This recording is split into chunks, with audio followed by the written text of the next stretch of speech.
Hi, I want to share a little tip about dealing with problematic customer or how to screen your customer in any business, or if you are self-employed, you are automobile business, auto repair business, car key programming business, or whatever trade you might be in.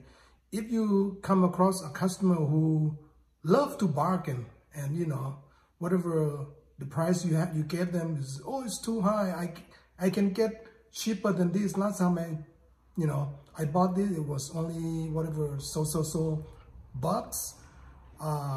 Basically kind of make you feel uncomfortable to deal with him. I had a customer yesterday who actually bargained me a few times, and so I kept lowering my price, right? Because business kind of slow, but in my mind, I feel a little uncomfortable because, what is this guy talking about? He tried to lowball me, right? So anyway, yesterday he contacted me, and he took my last price. Basically, he told me that the other whatever provider or the other guy bailed out. He was a little upset, and can I do it? I say, okay, let's do it. So I did it for him, right? Yesterday, and then he was okay, he was, not thrilled, but everything was working, right? And then he left, he went back home, and then he texted me, and he took a short video of showing me that my product didn't work and all of that. And I wasn't sure exactly it was real or it was, basically it was a key product, it's a car key product. And he keep, hitting the remotes, right? And it didn't work, but before he left, he tested everything. So, and then later on, he told me, oh, this thing broke too, So I was like a little puzzled. And so I wanted to test him to see if this is real, or he just tried to get his money back and complain, because I didn't feel right, He's saying, oh, your service is not good. I told him to basically, hey, mail me back the key. So, so I can, whatever, refund or whatever. He said, oh, it's not convenient. That's not a good service. So I start complaining more, right? So anyway, at the end, I asked him, hey, can we meet? And, I'll give you a new one. And he said, okay. But then I thought about it, if I'm going to spend time meeting him again and all of that, it doesn't worth my time. And I just did not want to deal with him anymore. So I told him, I'll pay him I'll refund the product and service via this Sally application. Your bank have a transfer application called Sell. Anyway, so I did that, and he got it, and that was it. So the lesson learned is that when you are dealing with customer who is reasonable at the beginning, unreasonable at the beginning, and try to lowball you, unless you really need the business, I would say skip, because he will complain, if there's anything, or he just make it up, and he try to get out of paying for the product, right? So anyway, I wasn't sure if it was real or he was just playing game with me, but it doesn't matter. I don't want to deal with him. I should have refused the service at the beginning. So lesson learned: if your gut feeling feel like this is not the right customer, it's better. It's not worth it to deal with this kind of customer at the beginning when you didn't feel right.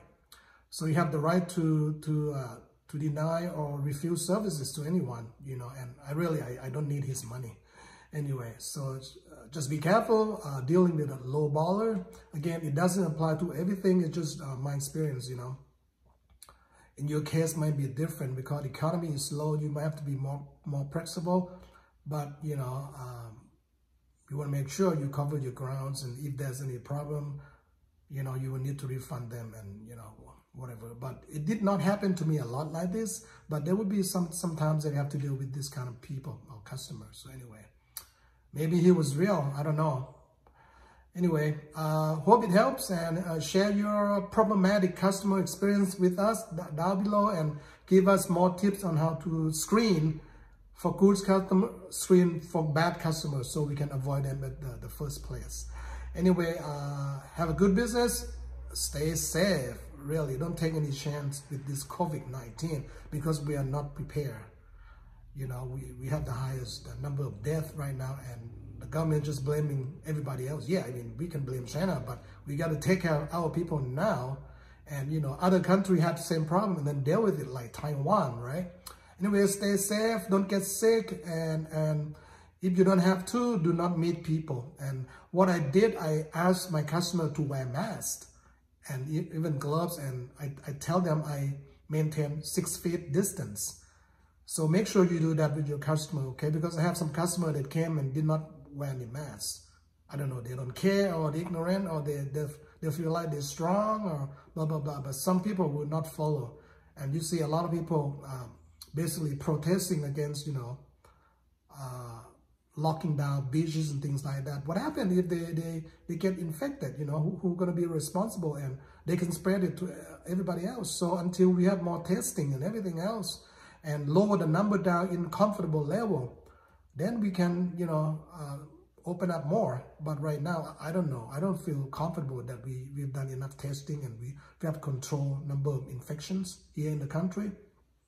And even worse, I don't know if we have enough hospital services right now. They just tell you to stay home if you have COVID or, you know, the virus. Stay home and monitor, you know. They don't really want you to go in there. Maybe because they don't have facilities, they don't want to deal, you know, nurses don't want to deal with COVID patients if they don't have to. So I heard some people die at home because they got too sick and, you know, whatever, and they couldn't wait. So it become problematic here. Comparing to other countries where they have enough facilities to deal with, you know, or testing to deal with, like Taiwan, to deal with this crisis and be able to control them. So we should learn from them instead of blaming here, blaming there, and then let things go instead of focusing on, you know, taking care of our people. Getting out more tests, more PPEs, and get the real numbers of what are infections in our country. So, and then we can go after them and you know, quarantine or tracing back or whatever, and have the realistic number. Right now, we don't trust what the government is doing. Not much, at least in my feeling. Anyway, stay safe. I'll be talking on different subjects. Anyway, see you folks later. Bye.